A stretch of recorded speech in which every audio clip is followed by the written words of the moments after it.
اینا برادرو این آوزویدگی گوساله ها کش 4 روزه گوساله های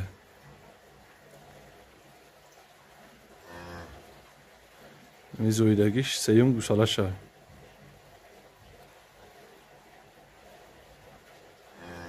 دندونش هایی که بینه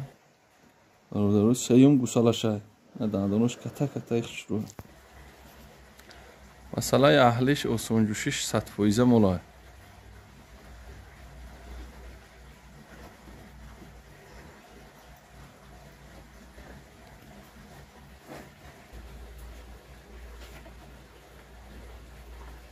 گوساله شده پیش با یعنی بچکی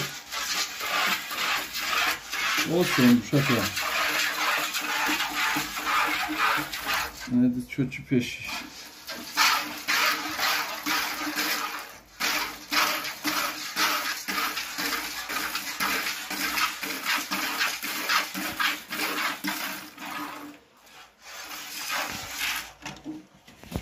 مسئله اهلیش اوسونجوشیش یگان کمبودی نداره اینا گوساله هاکش 4 روزه گوساله های نرشه 12,500 سومون میگیم با معاملش هست دستافکش هم هست گوی ای روزکش ایسایکش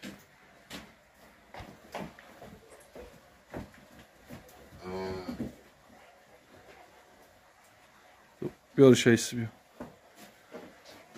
ایسایکش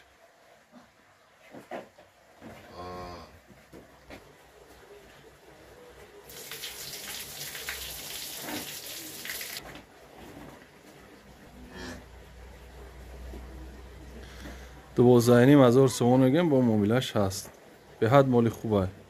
مالی یوش نه اوزویدگی